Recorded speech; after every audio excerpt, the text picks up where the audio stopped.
The security doors of a small-town emergency room shattered just minutes before midnight. A desperate father burst inside, bleeding, screaming his son's name, while doctors froze and patients scattered. Standing in his path was a nurse barely 5 feet tall, and a German shepherd who should not have been there at all. No one expected what happened next, because that night, violence was stopped not by force, but by courage, compassion, and a bond that refused to break. What happens next will make you believe in quiet miracles and second chances for the forgotten. Before we begin, tell me where you are watching from. Drop your country in the comments below. If you believe no child or animal should ever face fear alone, hit subscribe now and share this story with someone who needs hope. Bozeman, Montana was a city built to endure, not to comfort. By late November, winter had already claimed the streets. Snow lay packed and hardened along sidewalks and curbs, pressed flat by boots and tires, then glazed over by a thin, treacherous layer of ice. The temperature hovered at 14 degrees Fahrenheit, and a sharp wind cut down from the Bridger Mountains, slipping between buildings and rattling loose metal like a warning no one could quite interpret. At the eastern edge of town stood Mercy Cross Medical Center, a squat, functional building of concrete and reinforced glass. It wasn't beautiful, but it was reliable. Its exterior lights burned steadily against the darkness, illuminating drifting snow and the empty stretch of road leading toward the highway. For miles in every direction, the Mercy Cross was the only place where help could arrive quickly.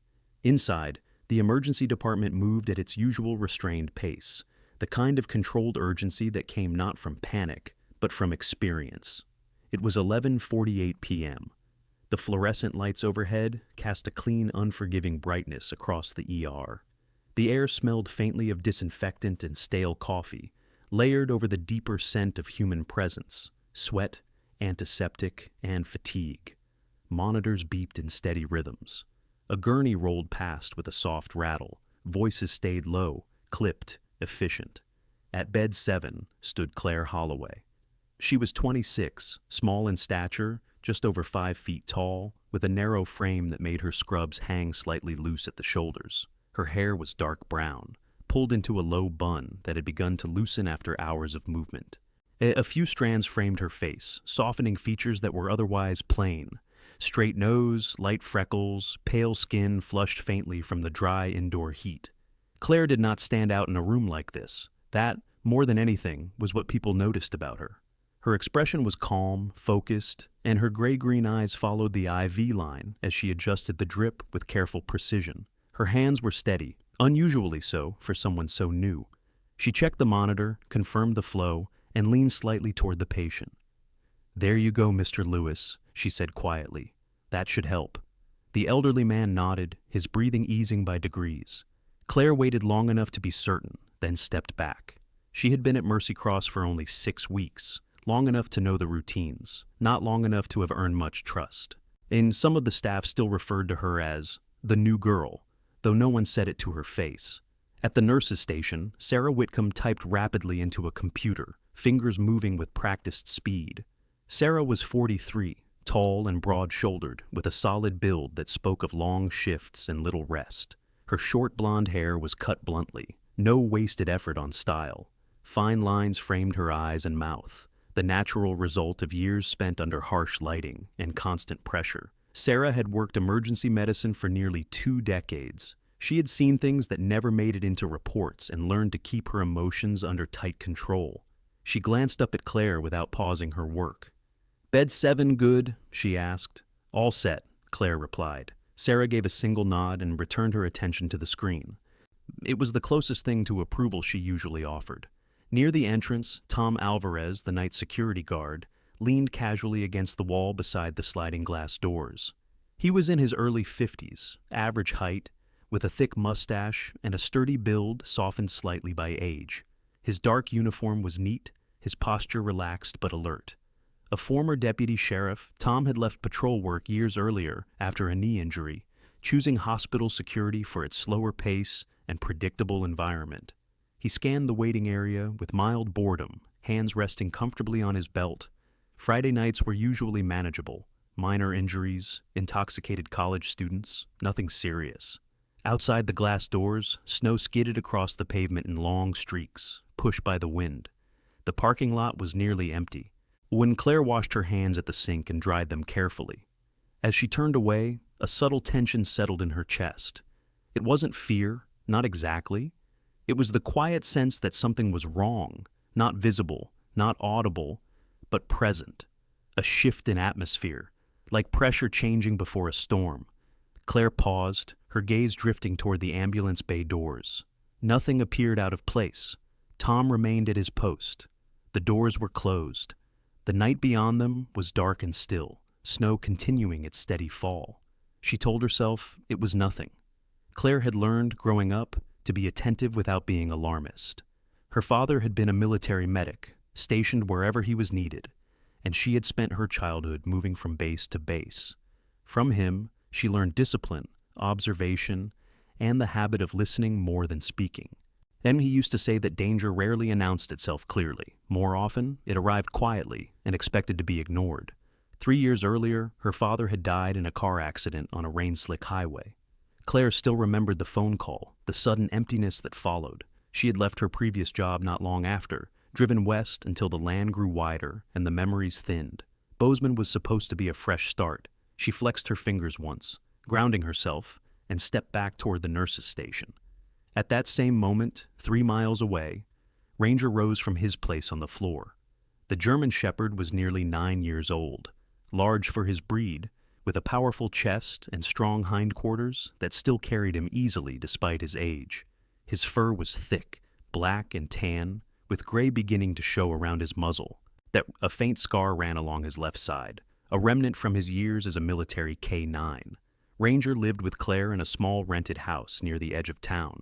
He had been retired early after an injury ended his service, and Claire had taken him in through a veterans assistance program. Since then, he had become her constant companion. He slept lightly by habit, but this time, it wasn't a sound that woke him. It was instinct. Ranger stood, ears forward, body tense. The house was quiet, unchanged. Still, something pulled at him, a low unease that tightened his muscles and sharpened his focus. He padded to the front door and pressed his nose to the cold seam beneath it, inhaling slowly. He let out a soft, unsettled whine. Back at Mercy Cross, the sliding doors opened briefly as paramedics wheeled in a patient with a minor injury. Then cold air rushed inside, carrying the sharp scent of snow and metal. The doors closed again, sealing the ER back into its controlled environment. Claire accepted the chart, reviewed it quickly, and handed it off. She smiled politely at the patient, her demeanor calm and reassuring. Yet even as she spoke, her attention drifted again toward the doors, toward the dark outside. The wind picked up, rattling the building's exterior fixtures. Somewhere in the distance, a train horn sounded, long and hollow. The clock above the nurse's station ticked forward, 11:49 p.m.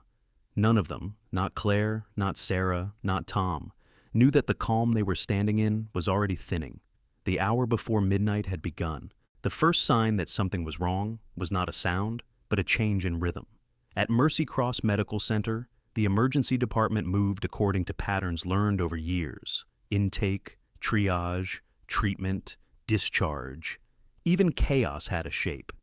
But just before midnight, that shape bent slightly out of true, like a wheel beginning to wobble. Claire Holloway felt it again as she stepped away from the nurse's station, chart in hand. The feeling from earlier, the quiet pressure beneath her ribs, had not faded. If anything, it had sharpened, becoming harder to ignore. She paused near the supply cabinets, pretending to read while her attention stayed fixed on the sliding glass doors at the far end of the ER. Outside, the wind had grown louder. Snow struck the glass in short, dry bursts, rattling like handfuls of sand. The ambulance bay lights flickered once, then steadied. Tom Alvarez straightened from his relaxed lean by the doors. It was subtle, the kind of movement only someone with years of habit would notice. His shoulders squared and his gaze narrowed, focusing past the reflection of the ER and into the darkness beyond the glass. His hand lifted slightly from his belt, hovering near his radio. Claire noticed. She watched Tom's jaw tighten, the mustache above his lips shifting as he frowned. He leaned forward a fraction, peering into the night. Sarah Whitcomb followed his line of sight. "Tom," she called, not loud, but sharp enough to cut through the low murmur of the department. Tom didn't answer right away. He tilted his head, listening. Then he exhaled through his nose, slow and controlled. "Probably nothing," he said, and though his tone lacked conviction. "Thought I saw headlights where they shouldn't be." Sarah frowned. "Ambulance? Didn't look like it?" The words hung there, unfinished. Claire's grip tightened on the chart. She told herself again not to jump to conclusions. Mercy Cross sat close enough to the highway that lost drivers sometimes wandered into the ambulance lane by mistake. It happened. Still, she found herself stepping closer to the doors, stopping a few yards back, not interfering but not retreating either. Outside, the headlights appeared again. This time, they didn't flicker away. A dark pickup truck rolled into view, its engine loud and uneven, tires crunching hard over ice. It didn't slow as it approached the ambulance bay. It didn't angle toward a parking spot. It came straight on. Tom's hand snapped to his radio. Dispatch," he said calmly, though the muscles in his neck stood out. "Unit at Mercy Cross. I've got an unauthorized vehicle entering the ambulance lane. Stand by." The truck skidded, corrected, and came to a rough stop less than 10 feet from the doors. Steam rose from beneath the hood, curling into the cold air. For a moment, nothing happened. The engine cut off. Silence fell, heavy and expectant. Claire felt her heartbeat pick up, each thud distinct in her ears. Around her, the ER slowed, staff sensing the shift without fully understanding it yet. The driver's door opened. A man climbed out, moving with a stiffness that suggested injury or exhaustion. He was tall, over 6 feet, with a broad, powerful build that filled the space around him even at a distance. He wore a heavy canvas jacket, dark with patches of melted snow, and work boots caked in ice and mud. His hair was dark and unkempt, curling at the edges beneath a knit cap pulled low. A thick beard shadowed his jaw, emphasizing sharp cheekbones and a mouth set in a hard line. His face was red from the cold, or from something else. He stood there for a second, swaying slightly, chest rising and falling too fast. Even through the glass, Claire could see his breath coming in ragged bursts. His eyes scanned the building, wild and searching, as if he were looking for something that might disappear if he blinked. Tom raised his voice, projecting through the glass. "Sir," he called, "you need to step back from the doors. This is a restricted area." The man didn't respond. Instead, he took a step forward. Claire recognized the posture before she consciously named it. Shoulders hunched, and head thrust slightly forward, fists flexing and unclenching at his sides. She had seen it before, not often, but enough to know it signaled trouble. Fight or flight tipped fully into fight. Sarah moved closer to the nurse's station, her voice low but urgent. "Claire, stay back." Claire didn't argue, but she didn't move far either. Tom tried again, louder this time. "Sir, stop right there." The man's head snapped up. His eyes locked onto Tom, pupils blown wide, expression twisting with confusion and anger in quick succession. "Where is he?" the man shouted, his voice rough and hoarse. "You took him. I know you did." Tom's stance widened slightly. "Sir, I don't know who you're talking about. You need to calm down." The man laughed, a sharp, broken sound. He took another step, then another, closing the distance too quickly. Now Claire's mouth went dry. The doors didn't open for him. He didn't slow. The impact was sudden and violent. The man slammed his shoulder into the glass with a force that echoed through the ER. The reinforced doors shuddered, held for a fraction of a second, then cracked. The sound was like a gunshot, followed by the splintering rush of safety glass collapsing inward. People screamed. The man stumbled through the broken doorway, shards crunching under his boots. Blood ran from a cut along his forehead where the glass had caught him, streaking down into his beard. He barely seemed to notice. Tom moved immediately, stepping into his path, both hands raised. "Sir, stop. Don't come any further." Up close, the man was even larger than he had looked outside. His shoulders were thick with muscle earned through years of physical labor. His face was drawn tight, eyes darting, jaw clenched so hard the muscles stood out beneath his skin. There was something raw about him, something stripped down to the nerve. "Where's my son?" he roared. The name came out then, torn loose by the force of his voice. "Ethan?" Claire flinched. The man's gaze swept the room, landing briefly on her before moving on, dismissing her as insignificant. He shoved past Tom with a strength that surprised even the former deputy. sending him staggering sideways into a chair. "Tom!" Sarah shouted. Claire didn't think. She moved. She stepped forward into the man's line of sight, hands visible, voice steady despite the pounding in her chest. "Sir," she said clearly, "your son—" His head snapped toward her. For a moment, they locked eyes. Up close, she could see the damage more clearly, the tremor in his hands, the sheen of sweat on his skin despite the cold, the unfocused intensity that suggested a body pushed far beyond its limits. "Don't lie to me," he snarled. "I'm not," Claire said. "I can help you, but you need to slow down." Something flickered across his face. Confusion, maybe, or the faintest hesitation. Then it vanished, drowned by rage. Behind them, alarms began to sound, and 3 miles away, Ranger broke into a run. He tore through the snow, paws digging in, breath steaming. His muscles burned, but he didn't slow. He didn't know where Claire was, not exactly, but he knew the direction. The pull in his chest guided him, unwavering. At Mercy Cross, the man took another step toward Claire, towering over her. The night had crossed the threshold. The man stopped 3 steps from Claire.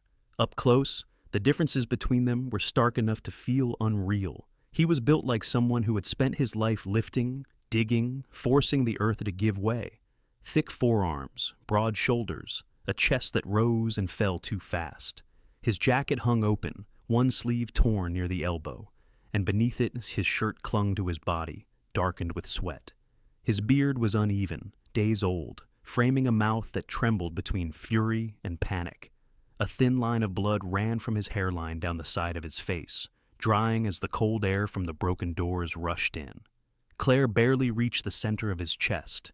She felt the heat coming off him, sharp and unnatural, like a furnace running too hard. Her instincts told her what her training confirmed. He was burning through adrenaline. That his body pushed past reason. This was the most dangerous moment, not when violence had fully taken over, but when it hovered just beneath the surface. Behind her, Sarah Whitcomb's voice cut through the noise. "Claire, step back. Now." Claire didn't turn. She kept her eyes on the man's face, on the way his gaze flicked from her to the room behind her, cataloging exits, obstacles, people. "Your son," Claire said carefully, keeping her voice low and even. "What happened to him?" The man's jaw clenched. "Don't play games with me." "I'm not," she said. "I can't help you if I don't know." For a heartbeat, she thought he might hit her. His right hand curled into a fist, knuckles whitening, arm tensing as if drawing back a spring. Claire didn't move. She knew better than to retreat suddenly. Sudden movement could turn hesitation into action. "Ah, my boy collapsed," he said, the words tearing out of him.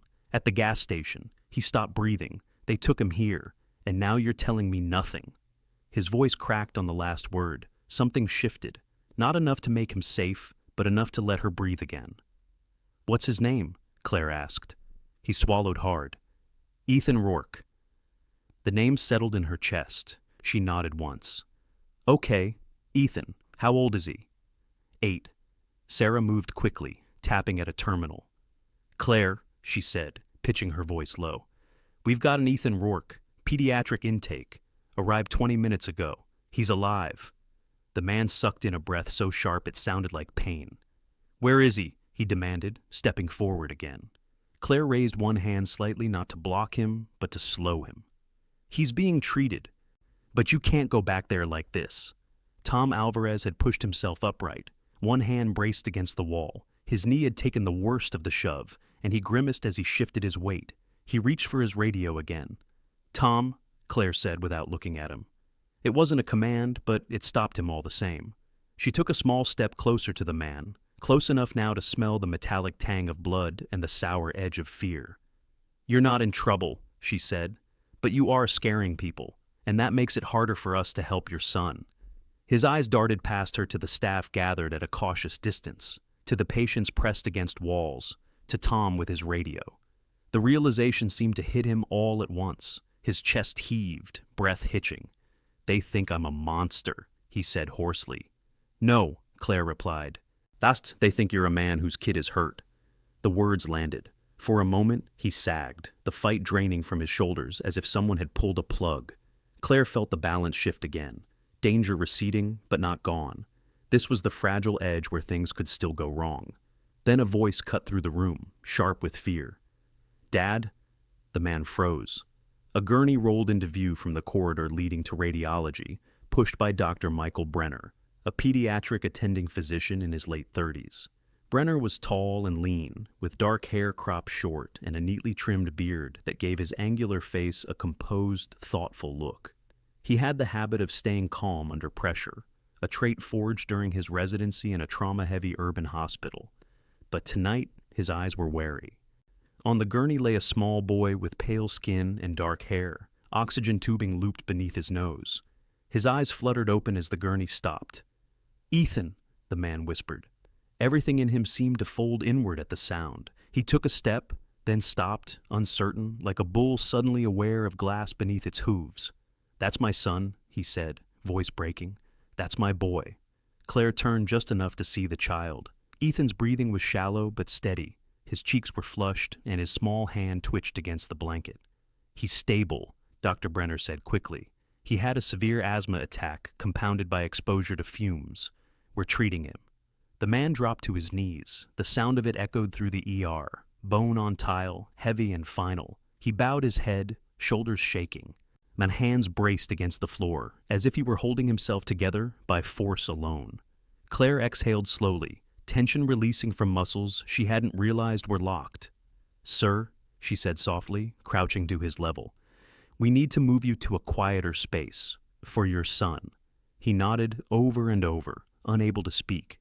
Two nurses approached cautiously, helping guide him away from the center of the ER.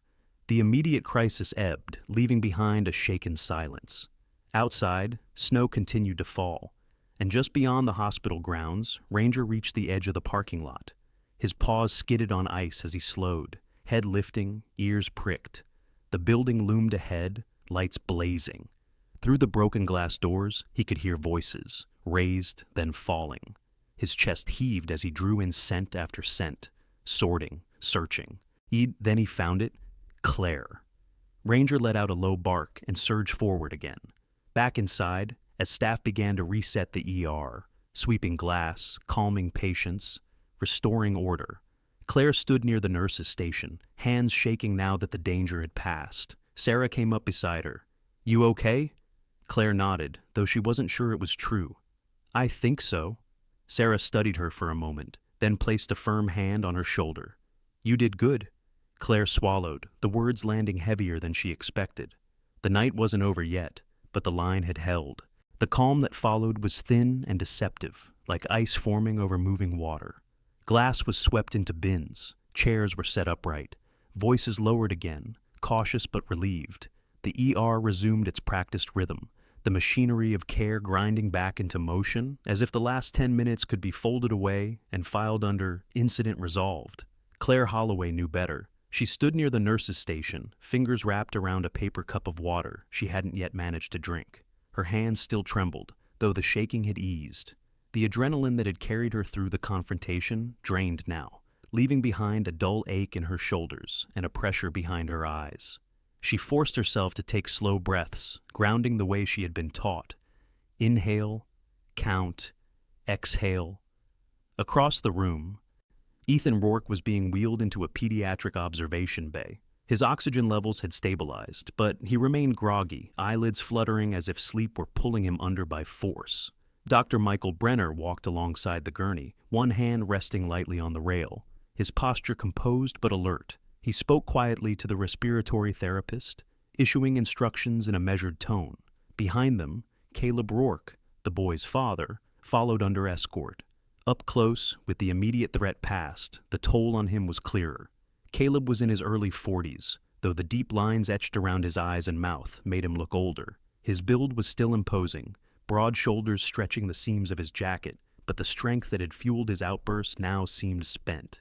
His hands shook openly at his sides. The cut on his forehead had stopped bleeding, leaving a dark, drying smear across his skin. His beard was thick and uneven, streaked with gray that suggested years of hard labor and harder living. Tom Alvarez walked a half step behind him, limping slightly but maintaining position. Tom's face was calm, professional, but his eyes stayed sharp, tracking every movement. Experience had taught him that the most dangerous moments often came after the crisis seemed over. Caleb's gaze never left Ethan. "I didn't mean to scare anyone," he said hoarsely, not to Tom or the staff, but to the empty air. I thought I was losing him." No one contradicted him. Claire watched him go, her chest tight with a familiar mix of relief and unease. She had seen this pattern before, the crash after the surge, the moment when exhaustion and reality collided. Sometimes it ended quietly, sometimes it didn't. She took her first sip of water and grimaced at how dry her throat felt. Sarah Whitcomb appeared at her side, moving with the efficiency of someone who never truly relaxed. "You're off direct patient care for the next few minutes," Sarah said. "Stay here. Catch your breath." "I'm fine," Claire replied automatically. Sarah gave her a look. That wasn't a question. Claire nodded and stayed put. Outside, the wind howled harder, rattling the temporary plastic barrier maintenance had pulled across the shattered doorway. Snow piled against it in uneven drifts. Somewhere beyond the lights of the parking lot, Ranger stood at the edge of the pavement, body tense, ears forward. He had slowed when he reached the hospital grounds, instincts shifting from urgency to assessment. The world here was loud, sirens in the distance, voices echoing, the sharp smell of disinfectant bleeding through cracks in the building. He paced once, then twice, claws scraping ice, trying to reconcile the pull he felt with the barriers in front of him. Inside the ER, that barrier was beginning to fray. Caleb stopped walking. It was subtle at first, just a hesitation, a slight hitch in his step. Tom noticed immediately, tightening his grip on the man's elbow. "You good?" Tom asked quietly. Caleb didn't answer. His breathing quickened again, chest rising too fast, shoulders drawing up, as if bracing against a blow no one else could see. His eyes darted, unfocused, flicking from the hallway to the ceiling lights to the faces around him. "They're watching," he muttered. Tom stiffened. "Caleb, look at me." "They're still here," Caleb said. They'd louder now. "You said he was safe. You lied." Dr. Brenner turned, concern flashing across his composed features. "Mr. Rourke, your son is stable. No one is taking him from you." Caleb shook his head violently. You don't know. You don't know what they do." Claire felt it before it fully happened, the pressure snapping back into place, the sense of a wheel coming off its track. She set the cup down and stepped forward, heart pounding. "Caleb," she said, using his name deliberately. "Look at me." His eyes found hers, wild and glassy. For a fraction of a second, recognition flickered. Then his expression twisted. "Don't," he growled. "Don't try that again." He wrenched his arm free from Tom's grip with a sudden burst of strength. Tom stumbled, his injured knee buckling. Caleb turned, scanning for an exit, for leverage, missed for something solid to grab onto.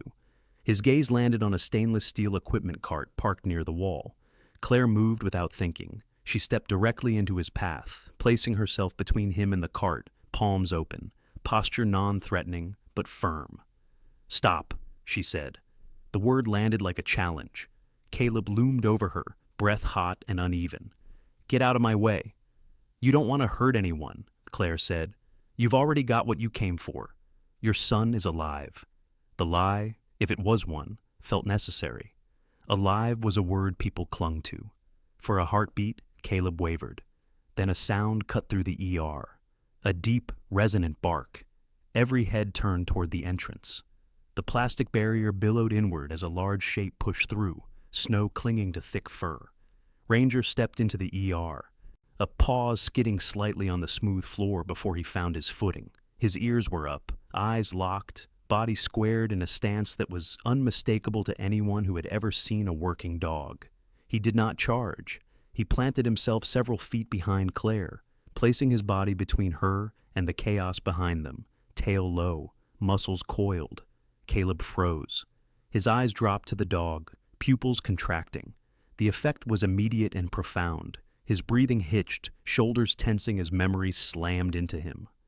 "Dog," he whispered. Ranger growled, not loud, not aggressive, but deep enough to vibrate in his chest. A warning, not an attack. Claire felt a strange, almost painful surge of relief. She hadn't known how much she needed him until he was there. "Easy," she murmured, not turning her head. Ranger's ears flicked at her voice. But his focus never left Caleb. Caleb took an involuntary step back. "I know that look," he said, voice shaking. "I've seen dogs like you before." He swallowed hard, gaze fixed on Ranger's steady eyes. Something old and buried stirred behind his anger. Discipline, memory, consequence. Tom regained his footing, radio in hand, but he didn't move forward yet. He didn't need to. The balance had shifted. "Caleb," Claire said again, "sit down." For a moment it seemed absurd, this massive volatile man being told to sit by someone half his size. Then, slowly, his knees bent. He sank down onto the tile, hands dropping to his thighs, head bowed. The fight drained out of him in visible waves, leaving behind something smaller and more broken. Ranger remained standing until Claire exhaled. "Good boy," she whispered. Only then did he relax a fraction. Indeed, though he stayed close, a solid presence at her back. Outside, snow continued to fall. Inside, the ER held its breath, and then, carefully, let it out. The night was not finished, but for now, it had been pushed back. The hardest part was never the violence. It was what came after. The ER settled into a fragile stillness, one that felt earned rather than assumed. Machines resumed their steady beeping. A nurse murmured reassurances to a shaken patient. Someone laughed too loudly, the sound brittle, then stopped. The broken doorway had been sealed with temporary boards and plastic sheeting, but cold still crept in, a reminder that the world outside did not pause simply because they had survived something inside. Caleb Rourke remained seated on the floor, exactly where he had sunk down moments earlier. Up close, stripped of momentum and rage, he looked smaller, not in body, but in presence. His shoulders slumped forward, hands hanging uselessly between his knees. The tension that had once radiated from him had collapsed inward, leaving exhaustion in its wake. His breathing slowed, though each inhale still came with a faint tremor. The cut on his forehead had begun to swell, purple blooming beneath the skin. Ranger stayed where he was. The German shepherd stood slightly in front of Claire, angled so that his body formed a quiet barrier. His tail hung low, relaxed but ready. His ears remained upright, tracking every shift in the room. He did not stare Caleb down anymore. Instead, he watched the space around him, the way working dogs were trained to do, guarding not just against threats, but against sudden changes. Claire rested one hand lightly against Ranger's shoulder. The warmth beneath his fur grounded her. She hadn't realized how close she'd come to losing her balance until now, when her knees felt faintly weak. Her pulse still raced, but her breathing had slowed, sinking unconsciously with the steady rise and fall of Ranger's chest. "Thank you," she murmured, barely audible. Ranger didn't look at her, but his body leaned back a fraction, acknowledging the contact. Tom Alvarez approached carefully, favoring his injured knee. His face was pale beneath the fluorescent lights, jaw tight with pain he was trying not to show. Years in law enforcement had taught him how quickly situations like this could reverse, and he wasn't willing to assume safety yet. "Caleb," Tom said quietly, positioning himself a few feet away. "We're going to take you somewhere quieter. You're not under arrest right now, but you need medical attention." Caleb didn't respond at first. His gaze was fixed on the floor tiles, as if they held answers he'd missed.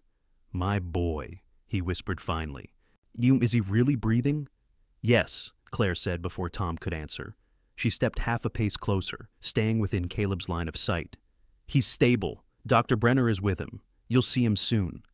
Caleb closed his eyes. When he opened them again, they were wet, unfocused, filled with something raw and childlike that made Claire's chest ache. "I didn't mean to scare anyone," he said again, softer this time. "I don't remember parts of it." "That happens," Claire replied. She kept her tone factual, not judgmental. "Your body was in survival mode. It doesn't mean you're a bad person." He laughed weakly, shaking his head. "Feels like it does." Tom exchanged a glance with Sarah Whitcomb, who stood a short distance away, arms crossed but posture attentive. Sarah's expression had softened since the immediate danger passed, though she remained alert. "We've called psych and social services," Sarah said. "They're on their way. This doesn't end tonight, but you won't face it alone."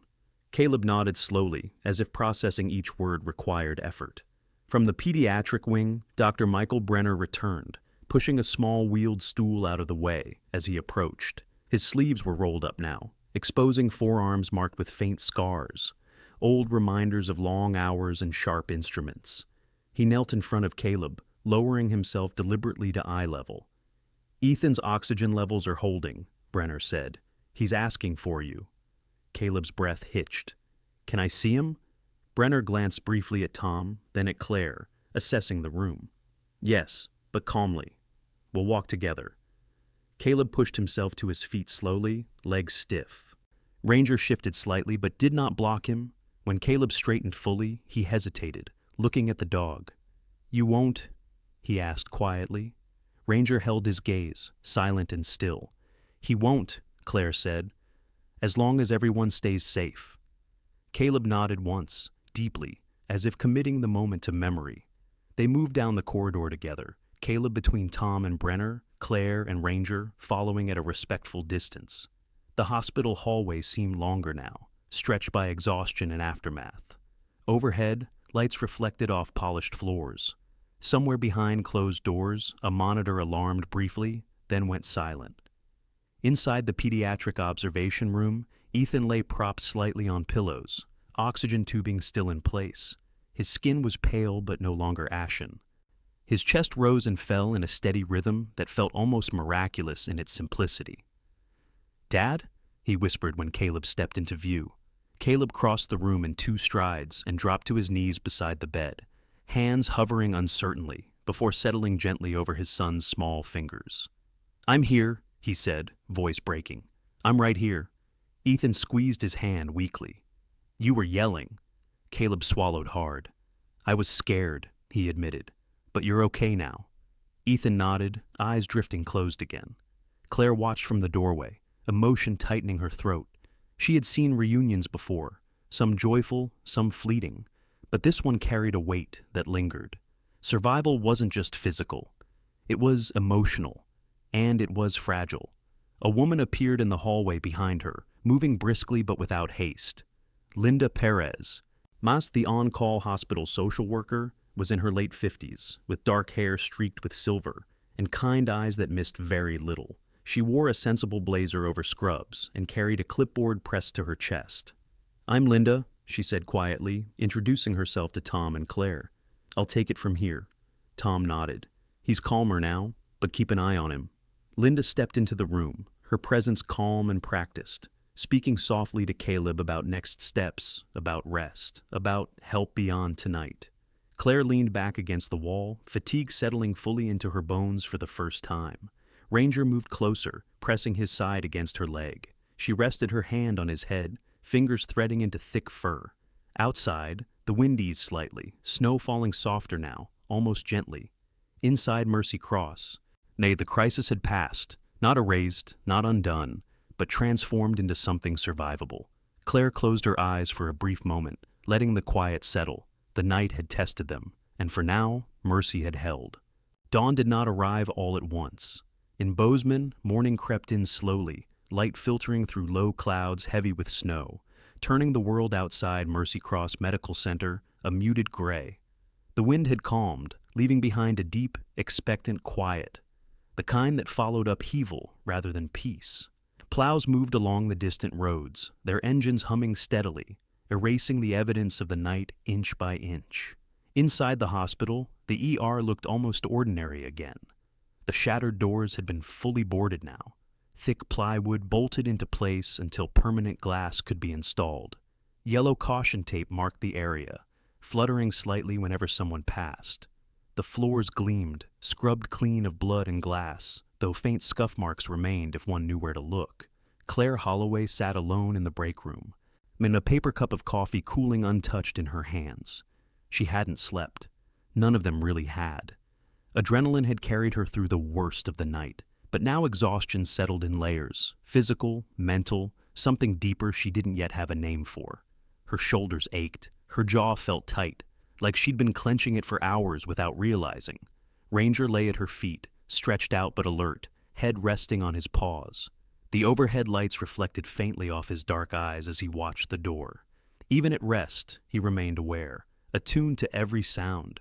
His breathing was slow, steady, grounding in a way no medication ever could be. Across the small room, Sarah Whitcomb leaned against the counter, arms folded, posture looser than usual. Her blonde hair had slipped out of its neat order, and she looked tired in a way that went beyond the end of a long shift. "You should have gone home," Sarah said, not unkindly. Claire shrugged slightly. "Didn't feel right leaving." Sarah studied her for a moment, then nodded. "Fair." The door opened and Tom Alvarez stepped in, moving carefully, a faint limp still visible. His knee had been wrapped, and he carried himself with the stubborn determination of someone who refused to admit how much pain he was in. "They're moving Caleb to psych for evaluation," Tom said, lowering himself into a chair with a quiet exhale. "Voluntary admission," he agreed.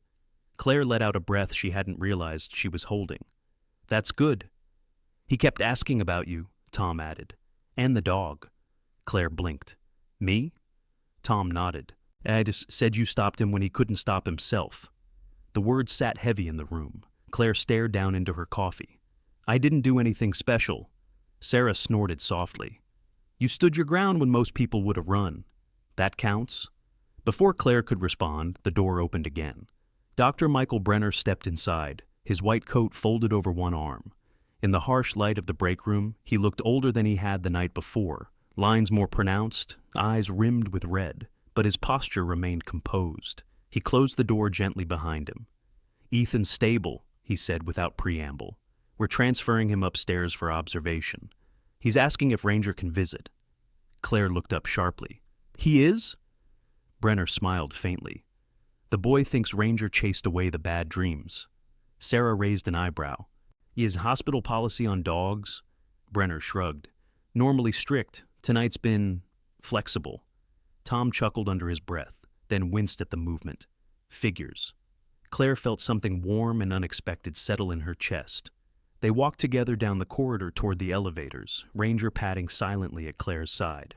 The hospital was quieter now, the frantic edge dulled by daylight. Staff moved with tired efficiency, exchanging knowing looks as they passed. Word had traveled, not details, those would come later, but enough. In the pediatric ward, Ethan lay propped up in bed, color returning slowly to his cheeks.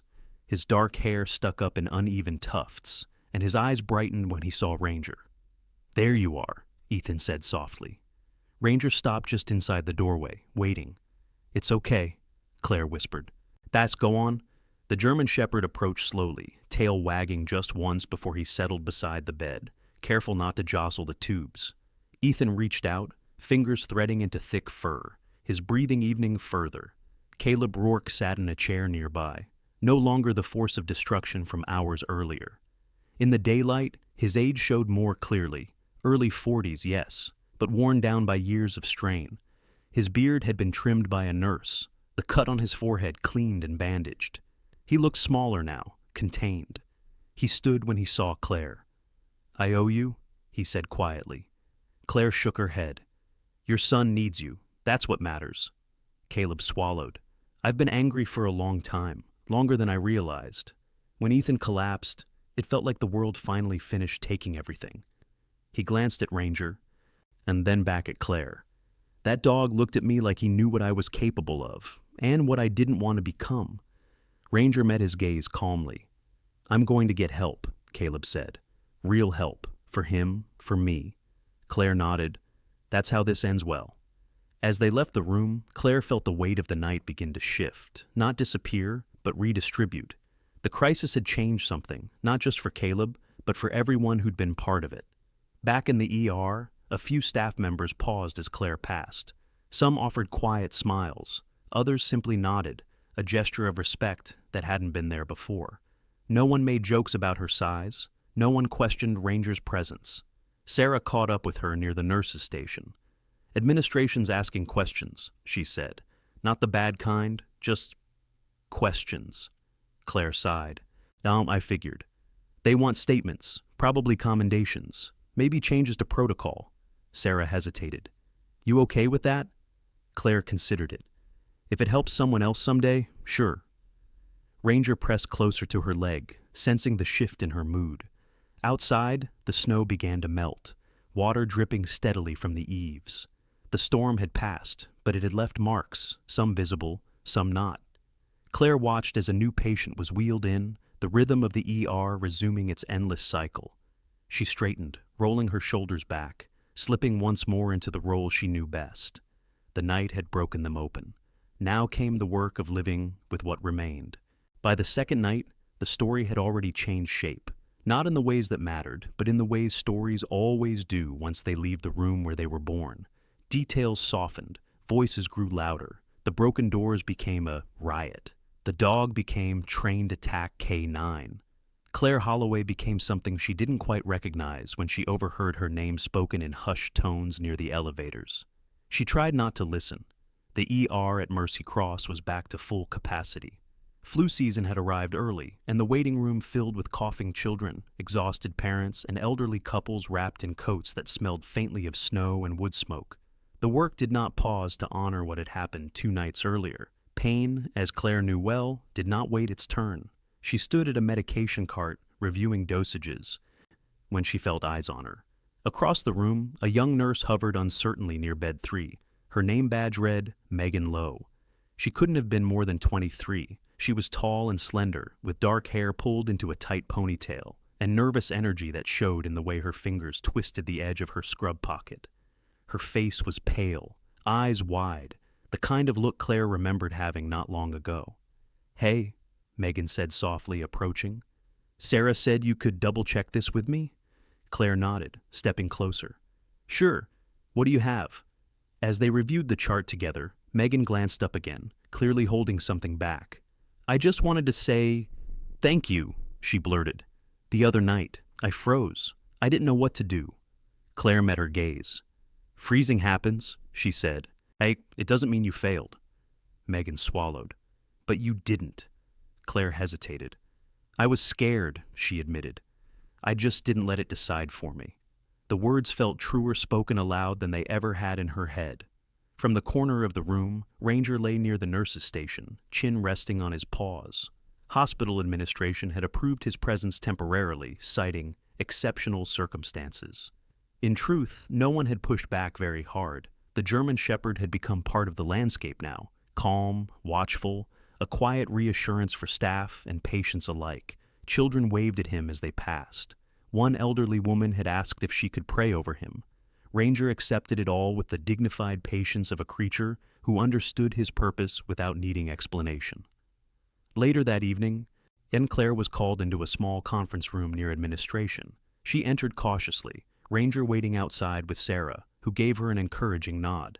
Inside the room sat Dr. Helen Morrison, the hospital's chief medical officer.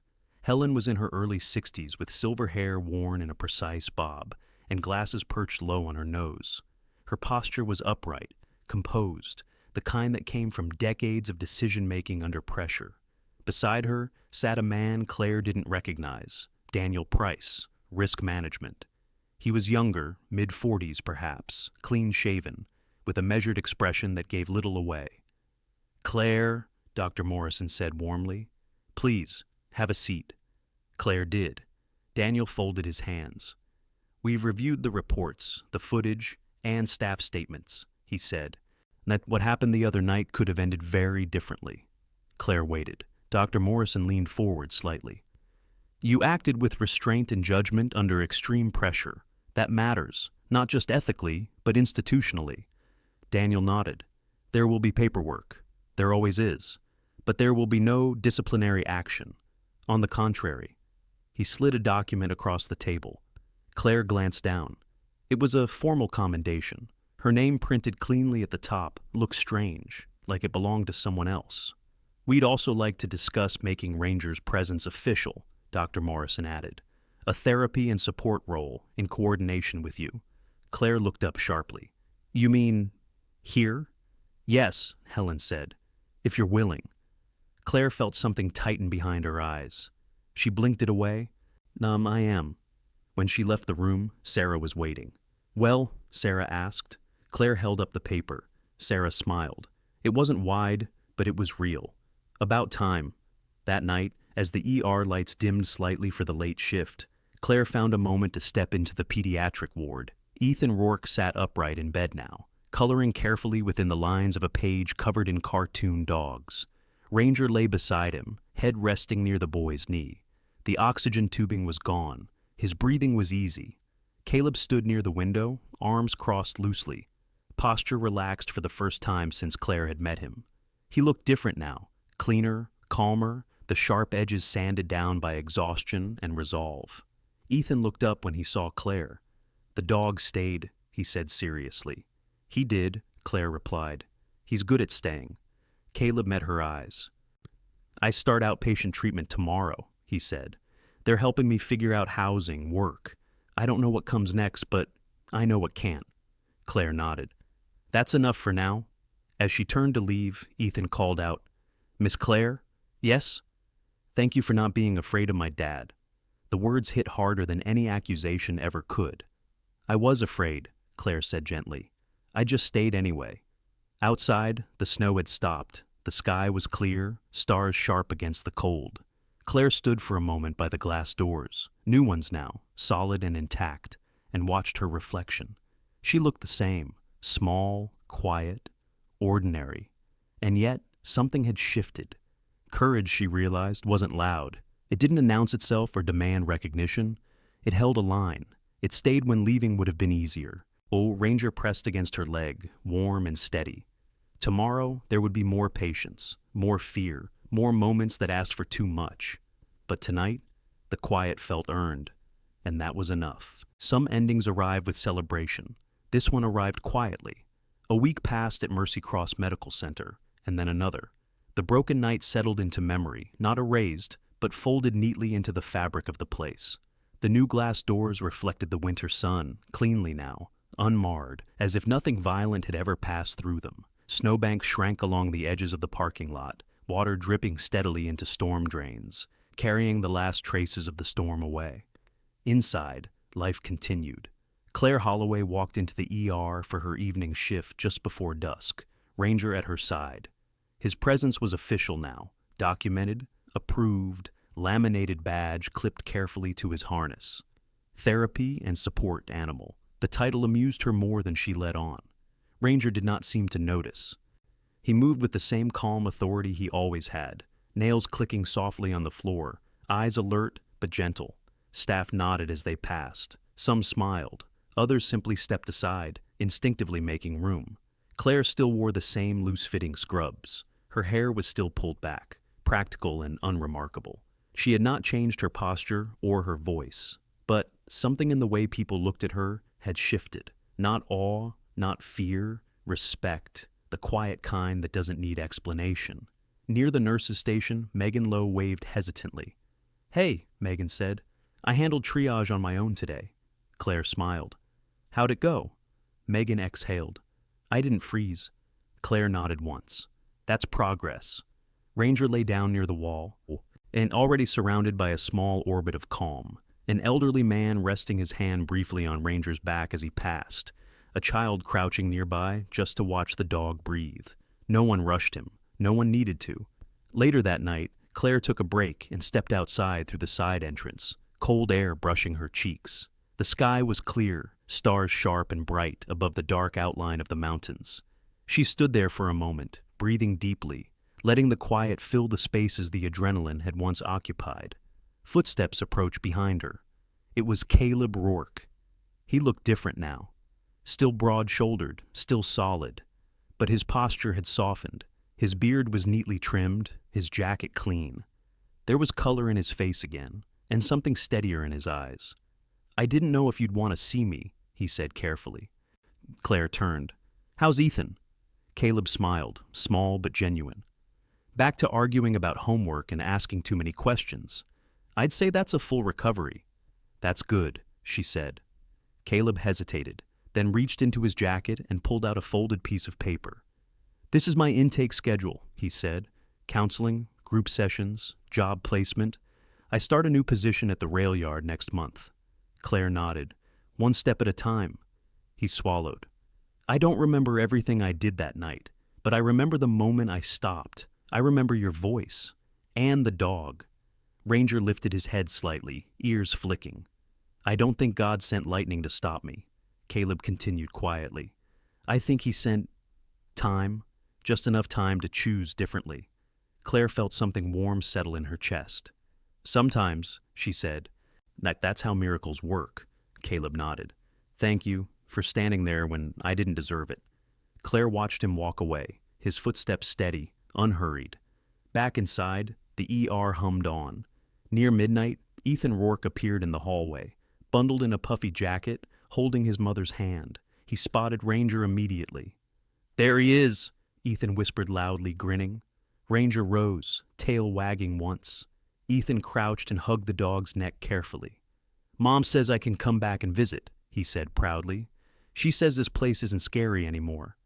Claire felt her throat tighten. When they left, the automatic doors slid shut behind them, sealing in warmth and light. The clock ticked past midnight. Claire finished her shift just before dawn. She gathered her things, clipped Ranger's leash, and paused once more near the glass doors. And outside, the city lay quiet, wrapped in pale morning light. Somewhere in town, people were waking up, unaware of how close fear had come, and how gently it had been turned away. She rested her hand on Ranger's head. Ready to go home? She asked. Ranger's tail tapped once against the floor. As they stepped outside together, Claire thought about the word miracle. It had always sounded large to her, dramatic, something reserved for scripture or stories told long after the fact. But now she understood it differently. A miracle was a moment when harm stopped short, a moment when fear loosened its grip, a moment when someone stayed. Most days the world didn't change in sweeping gestures. It changed in hallways, in quiet rooms, in choices no one applauded. Claire didn't see herself as a hero. She never would. She was a nurse. Ranger was a dog. Mercy Cross was just a hospital. But that night, and every night after, they proved something simple and holy. Even in the darkest hours, grace still finds a way in. And sometimes, it stays. That night at Mercy Cross didn't end with sirens or headlines. It ended quietly, the way real miracles often do. No lightning split the sky. No angels appeared in robes of light. But something holy still happened. A child lived.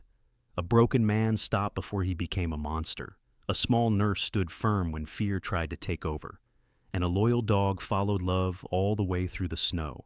Some people call that coincidence. Others call it instinct. But those who have walked through darkness know the truth. Sometimes God doesn't shout. Sometimes he whispers. Through ordinary people who choose compassion when fear would be easier. In our daily lives, we may never face a shattered emergency room or a moment this extreme. But every day we stand at smaller crossroads, whether to turn away or to stay, whether to harden our hearts, or to be the calm when someone else is breaking. Maybe you're watching this after a long day. Maybe you feel forgotten, tired, or afraid for someone you love. If so, remember this. God often works through quiet courage, steady hands, and hearts that refuse to give up. If this story touched you, please share it with someone who needs hope tonight. Tell us in the comments where you're watching from. We read everyone. And if you believe that no child, no animal, and no soul should ever face fear alone, subscribe to the channel and stay with us. May God bless you, protect your home, and bring peace to your heart. May He place the right people, and sometimes even the right animals, on your path, right when you need them most. Thank you for watching, and may His grace walk with you wherever you are.